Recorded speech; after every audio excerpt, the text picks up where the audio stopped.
You're such a genuine gem. Thank you for clicking on my video. I'm Brooke McKenna, but today's case is a solved one about the Japan school killer. Who was boy A? This is a part of my Kids Who Kill series, and a criminal everyone had the wrong idea about. The pure horror behind the true killer's sweet eyes, a name that has never been released, but a man who has been. You're going to want to listen to the end on this one because it just keeps getting more and more unbelievable. I want to give a huge thank you to Abnormal Japan Podcast. I've mentioned them before on my channel. I just think that they're a wonderful podcast, and it's where I got a lot of information because this case is from Japan. So of course I don't have a lot of access to the articles. So I want to give a huge shout out to them. Make sure you go check them out because they are really such a wonderful podcast, and the presenting style is just so natural and easy to listen to. By the way, I post so much content like this. It is my absolute passion to tell these stories, and I mean no harm or disrespect when I do so. So if it's something you would like to support me in doing, all you have to do is make sure you are subscribed with the post notification bell on, giving this video a thumbs up, and leaving a nice comment down below. Now let's get back to the story.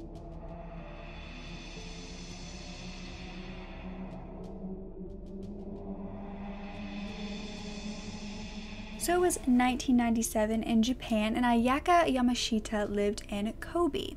Now, that March 16th, this 10-year-old girl would actually be found beaten to death, and this was done by a steel pipe after she had been abducted and taken to a park where she was later found by a woman who was walking by, and she actually passed away in this woman's arms.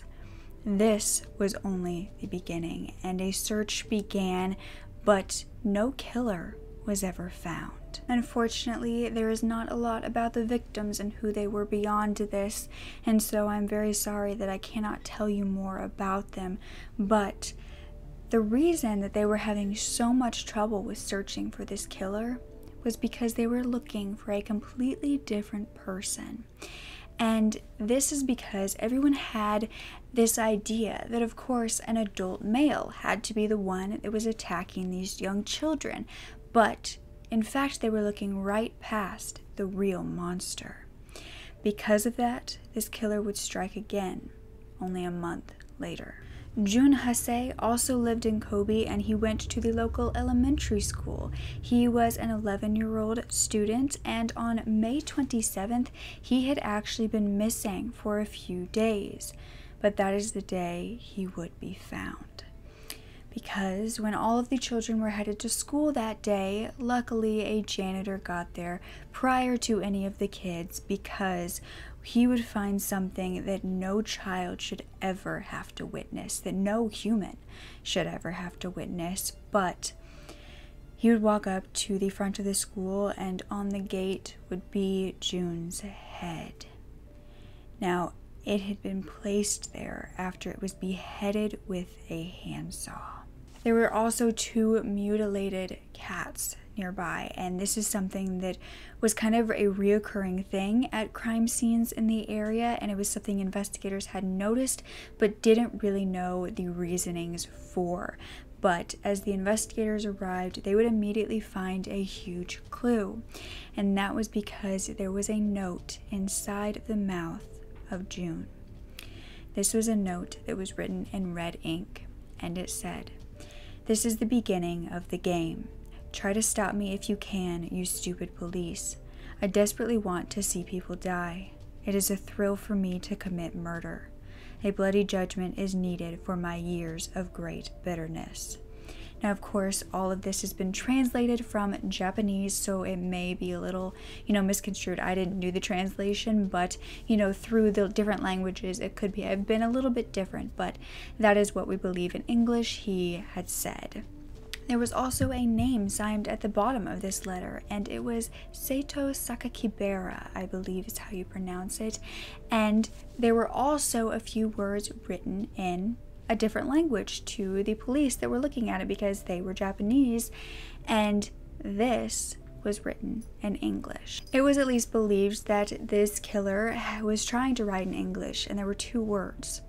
School killer. But it was spelled like S-H-O-L-L, so obviously not the correct spelling, but it was thought to mean school killer. There were also characters meaning alcohol, devil, rose, saint, and fight.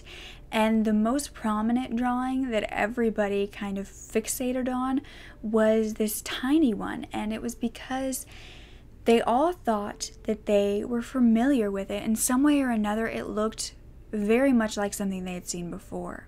So as investigators started, asking around as who remembered what this was, they realized that this was the infamous Zodiac's signature. The little cross with a circle around it. And, the Zodiac murders had actually happened 30 years prior, all the way in the United States. So, the chances of it being the same person were slim. But the Zodiac, as we all know, has never been caught. So, technically, they could have moved to Japan. Now, investigators knew that it was more likely that this person was a copycat or someone, highly influenced by the Zodiac, but that didn't make them feel any better. Now the search was on for the rest of Jun's body, and the most important thing to them was to find it before his classmates did. They were still going to school, and they feared they were going to find it somewhere before they could get to it. And so they began to search extensively, in the school, around the school, and they wouldn't be wrong in thinking it was nearby. You see, near the school, there was a home kind of on the edge of the woods, and they would find the rest of his body underneath the house. Now 2 bodies had been found in this area, and it appeared as though a serial killer was roaming. What they didn't know is that they weren't going to have to wait long to hear back from this killer again, because a little over a week later, another note would be found by a newspaper. Now this was June 6th, and it was received that day.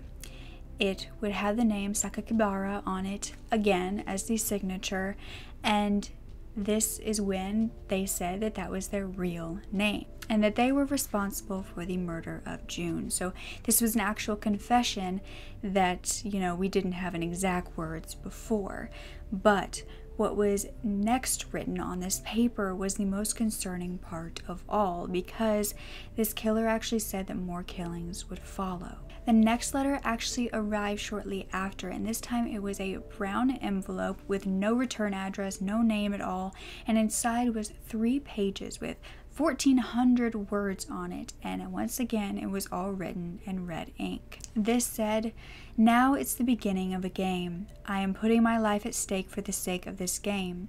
If I'm caught, I'll probably be hanged. Police should be angrier and more tenacious in pursuing me. It's only when I kill that I am liberated from this constant hatred that I suffer, and that I am able to attain peace. It is only when I give pain to people that I can ease my own pain." It then went on to say that the education system in Japan was compulsory education that formed them, an invisible person.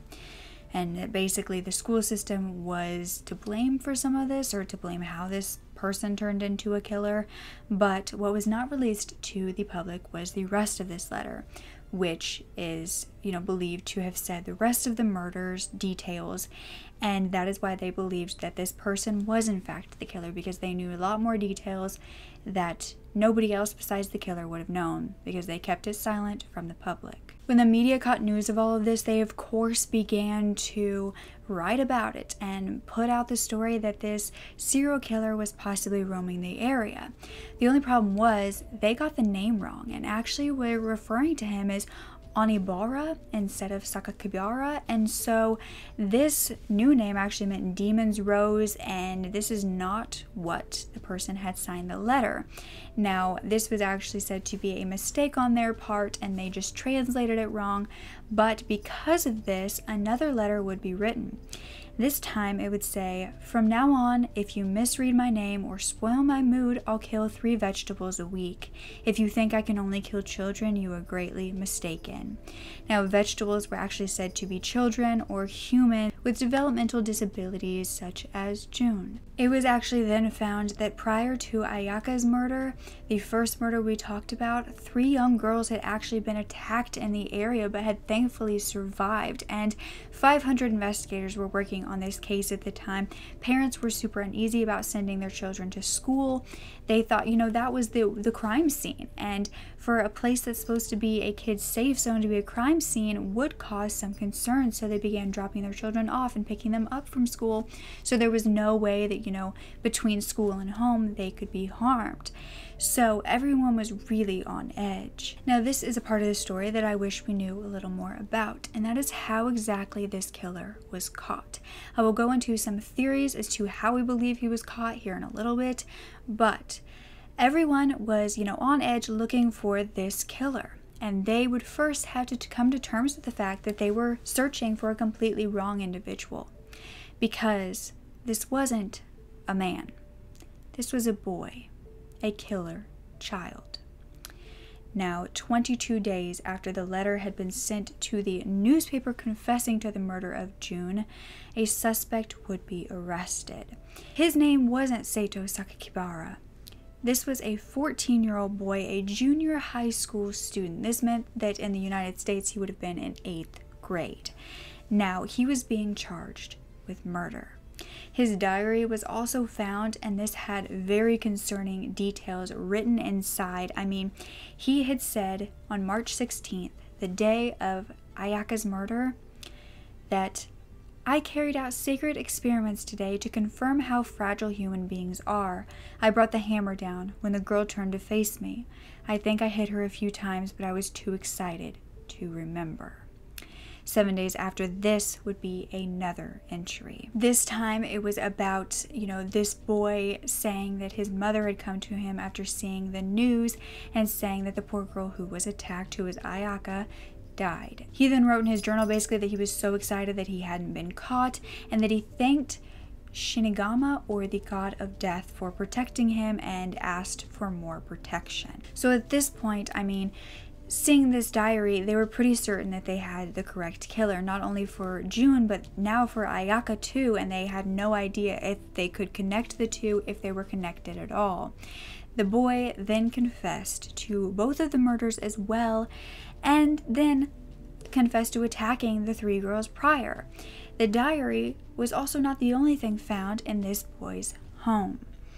You see, in his bedroom, he actually had thousands of sexually explicit material as well as very violent anime, and nobody really knew how he had all of this when he was under 18, and that was said to be the legal age to have some of it. Now, the fact that the boy was found, so quickly, not incredibly quickly, but quickly enough that, it appeared as though they had some outside sources helping them. Investigators were, of course, questioned on how they found this boy, and there are a lot of theories as to how, because we don't know. One of them is that possibly his parents knew about his dark behavior or saw him getting extremely violent and knew what he did. Maybe he confessed to them and they ended up calling the police. Maybe they begged the police not to tell the public so that their reputation wouldn't be further tainted than having a killer son. There was also a theory that there was a possible fellow classmate of his that he had confided in and confessed to, and this other young classmate then went to his parents, who went to the police, and the only reason that's kept out of the public is because he was a minor, because as you will find out, not even the killer was named due to their age. There's also a rumor that one of his teachers saw him doodling in a notebook, and this was actually that same zodiac symbol, and immediately turned him in because it was a match from the letter. But as this case would go to trial, this killer would only be referred to as Boy A. Now, some people believed that Boy A was actually innocent, including his school principal. They said that evidence backing them and what they believed was said to be that investigators had originally said that the killer was left-handed and Boy A was right-handed. They also said that his confession statements had a whole bunch of elaborate figures of speech, and the boy had very bad grades and couldn't have, come up with a statement like that on his own. And also, the letters that he wrote were far too mature for a child that was 14. But they actually would find out from the boy that he used a word processor to make sure that his grammar was correct in the letters. Now, although we didn't get a name, details about Boy A's life were found. He was said to be born the first into a family on July 7th, 1982.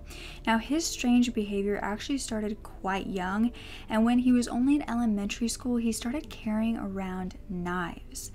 Now, he wrote even back then that he was irritated, and the only way he could ease that was by carrying around these knives or spinning scissors like a pistol. Now, by the age of 12, animals were being hurt by him, and I won't go into detail, but there are quite a few instances of him hurting animals such as cats and pigeons, and lining up frogs to run them over with a bicycle. And this was all happening at a really young age. It's really unknown how his family life was. I mean, some speculate that his parents didn't even know how aggressive he was getting, and that is why they didn't do anything about it. But nobody really knows much about it because we don't even know who he is. Or do we? You'll have to wait till the end of the video because I do have a little bit of information that shouldn't have been released. But when he was 14 years old in February of 1977, that's when he started to attack the girls on his way home from school. And this escalated to murder within the next month. He would then be committed to a medical juvenile reformatory, and the Japanese politician at the time actually decided to restrict objectionable content from minors, and this was any movies, lacking in a literary or educational merit made for just showing cruel scenes. So basically things that, were just gory, violent, and didn't have a purpose in, or a message in showing it. And he also said that adults should be blamed, and that what happened gave adults the chance to rethink the policy of self-imposed restrictions on these films, and basically, taking it into their own hands as to what their children watch. Now, I get where he is coming from. There is a boy who is just caught for murdering children, and that's going to terrify people because, like we talk about all the time on my Kids Who Kill series, that is something people don't want to acknowledge until it happens, and then they have to, and then they're terrified. However, I don't believe in blaming the adults in every scenario. There's definitely the scenarios where parents should be blamed, and they need to be held accountable for what has happened. However, there have been a lot of child killers who haven't watched scary content, who haven't been harmed by their caretakers, who become killers, and whether they are born like that, whether it's something that is within them and something that we'll never fully understand. We have seen a lot of children like that too, and so to blame parents for something that they could never have fixed, I think that that's wrong. Also in the fact that a lot of the time, even if parents are aware of children's behavior and scary behavior and they're scared of them themselves, they a lot of the times will ask for the help only to be rejected because that person has not hurt anyone yet. And I know that is the most horrific statement ever. And that's not just me saying it. People that I know, people that I'm very close to, I have seen this happen a lot, where no matter how scared the family is, no matter how scary a child is, if there's no proof, meaning they haven't hurt someone before, there's no help. And they are told to basically wait until they do hurt somebody. So then it escalates and people want to blame the parents, and that's what I don't accept, and that's what I don't think is fair at all. So I wanted to throw that in here because I think that there can be a lot of, misinformation about killer children and their families, because yes, child killers can come from very abusive, very horrific families, but there are also a lot of people who come from abusive, horrific families and are wonderful people. So that's not what makes them, and it's not always the case that they even went through that. Thankfully, something huge did occur in the Japan criminal justice system because of this case. That was in 2000 when the age was lowered from 16 to 14 for criminal responsibility. Some believe it actually should be even lower than this because there was also a killer in Japan that was 11 years old. Now, Boy A would be imprisoned for 7 years, moving from medical to a regular reformatory where he would gain some social skills, then go back to medical. And medical is basically like a psychiatric unit where he was getting medicated and, therapy and stuff like that. His mother often came to visit him and would repeatedly ask him, if he really did it, and he would always say that he did. But by the time he was 21, he was actually put out on parole. And by 2005, he was fully free, with the public not knowing his real name or where he was. In fact, they didn't even know what he looked like. They were, however, informed of him being released, and, this made a lot of the community feel uneasy because if they were going to inform the public he was being released without saying his name and what he looked like, maybe he should have just stayed in there. That's what some of them were thinking. Maybe he wasn't fully reformed. But it was said by the judge who released him that he had been reformed to a desirable level and that he should make a smooth return to society. But just because he was a child when he did this doesn't mean that you can take away the fact that he decapitated a child. If murder isn't bad enough, add decapitating onto that as well. Jun's father was completely distraught at hearing this, and he said that he truly hoped that Boy A had remorse and never stopped feeling that for what he did. Thankfully, Boy A, who is now a man, hasn't ever been brought in for any other crimes. However, that doesn't mean he hasn't done anything. Maybe he's just gotten away with it. Because his own father made a statement saying that he actually had no idea where his son was for a few years. By 2015, he was back in the media though. This time, Boy A was 32 years old, and he had written an autobiography. This was named Zeka, meaning a song of desperation is what I found that it means, and it was published by Ota Publishing. Now, this was 294 pages of his life, and he went into the murders and in detail of what he did. He said that when he was a teenager, he was an incorrigible sexual deviant who had taken grim satisfaction in dissecting animals and killing fellow human beings. He said, when I advanced to junior high school, I had already become bored of killing cats and gradually found myself fantasizing about how it would feel to murder human beings like me. Jun's family tried to stop the release of this book, but they were not successful, and it went out to the public. This is when more details about the murders would be released to the public for the first time. This time, they would know what Boy A had done to Jun, and he said before he put Jun's head on the fence, he took his head in the bathroom, he locked himself in there, and he did something that was far more heinous than murder. That was his own words. Now, he also said, "Let me confess something. I thought the sight was a beauty." And that was him talking about seeing Jun's head on the fence post. He said, "I felt like I was born just to see the ethereal beauty of what was in front of my eyes. I thought I could die." This book became a Japanese bestseller, and Boy A earned a whole bunch of money from it. And he also was contacting magazines to try to get them to publish articles about why he wrote the book, saying that he couldn't keep it quiet anymore, and that basically he would go insane if he didn't write about it. Not only did these family members have to know that a book was out there with the gruesome details about their family member, but Boy A would then send them copies with a note attached. There was an apology. I can't even imagine how this made them feel, and Jun's father said that it completely trampled their feelings and that they could tell that it was clear he wasn't sorry for what he did. Now, I'm sure if you are a part of, any true crime community, if you watch a lot of true crime, you know that there is a law in America that is called the Son of Sam law. And if you haven't heard of it, it was first enacted in 1977 when David Berkowitz, the Son of Sam killer, was profiting off of his murders. Now, this law was put into effect to basically prohibit criminals from profiting off of their crimes and, writing and shows about what they have done. Basically required the profits to be available to the victims after being in escrow for 5 years.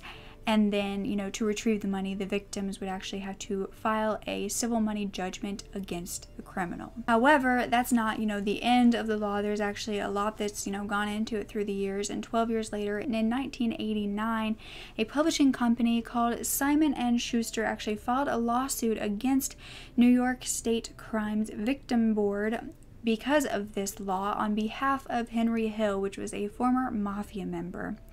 And he had a book called Wise Guy written about him, as well as a movie called Goodfellas. And, they said that they believed that he earned some of the money. However, this Son of Sam law was upheld in this case, and so it went to the Supreme Court. Now, 2 years later, when it was there, it was actually ruled that the law was unconstitutional. They said that it was a content-based restriction of speech for 2 reasons. One being that it applied whether or not the author had been convicted or accused. And number 2 was that it could impose a financial burden on an individual due to the content of their speech. Now, however, 10 years later, New York adopted a new Son of Sam law in 2001, and this one required victims of crimes that were spoken about to be notified that this was happening and able to basically sue the perpetrator in a civil case. But today, I believe 45 out of 50 states in America still have this law in effect, whether it has been, changed like the one in New York, or whether it still stands in the way that it did all those years ago. Now, this is, the stuff that I found online and through researching, so please correct me if I'm wrong on any of this down below, and never like to spread misinformation. Definitely not a lawyer by any means, but I thought that would be an interesting thing to add in here, because in Japan, there are no laws like this, except when crimes that are drug related happen, then something like this is available. But after Boy A released his book, many believed that this needed to change, that in Japan they needed to have some sort of Son of Sam law. They posted an online poll for residents in Japan around this time and asked if they would accept a law like this, and 90.8% said yes. But so far, I don't believe anything has gone into effect, and this is where it gets a little crazy. There is allegedly a website that was made by Boy A. On it, it says it is the former Boy A's official homepage. This is a site that was basically what they call a vanity web page, or basically a fan page for himself. And he set up an email to be able to talk to his fans from his book writing, and he had pictures of a masked man naked. There were slugs. They were very weird pictures. I don't recommend looking at them at all. And there's nothing really confirming that it is him, except for a weekly magazine that received a letter from this person that wrote the book that was said to be Boy A. And he had said in that letter he also set up this website and gave the URL and everything. Now, I'm not going to give you this website because, frankly, I don't want any of you going to it. Don't want any of you associating with him at all.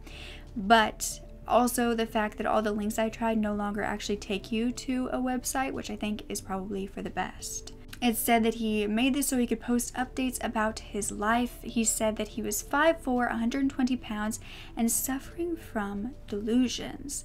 Now, this is basically the first we have ever heard about this man in particular, who he was. Now, we've been calling this man Boy A for far too long, because he's no longer a boy. But we don't know his name, do we? Well, we actually might, and that is because the Shukan Post magazine actually illegally posted a photo as well as a name claiming that they belonged to Boy A, that was his true identity. They said that they released it because it was a matter of public concern. They posted that his real name was Shinichiro Azuma. It is believed that he lives in the north of Tokyo and works as a welder at construction sites. Now, none of this can be confirmed, and we still don't really know his name and if this is true or not. But it is just a little bit of something that we didn't have before. You know, I think that in a way, protecting minors is good, but at the same time, if a minor does a heinous crime like this, what's there to protect? Because no one protected his victims. I think especially now that he's an adult, his name should be allowed out there. Especially because he's released, and it should be public knowledge for safety. It's said that he's moved around quite a bit, and I really hope that doesn't mean that he's been committing any sort of crime in the areas he's moving from. Most of this case is speculation because we don't know a ton about it, and I still wanted to bring it to you because I still think that his victims deserve that acknowledgement, because what they went through due to a child that they just probably figured was a friend is horrendous. They probably didn't look at him any differently than their best friends or their siblings until he switched and turned into this violent person. So to answer the question, who is boy A? We really still don't know. We may have a name, but we may not. It may be completely wrong. The most important names are Ayaka and Jun, the victims. In a case like this where it has been solved and he did serve a sentence, even if that was a lot smaller than I would have hoped for, that's what matters most, is that the victims are getting the spotlight and not him. So, yeah. I thought it was crazy, and I really wanted to tell you guys about it. Please check out the Abnormal podcast, because it is such a good one, I promise. And yeah, don't ever forget to speak up. Your voice is powerful enough, and I love you to absolute pieces. Okay, bye!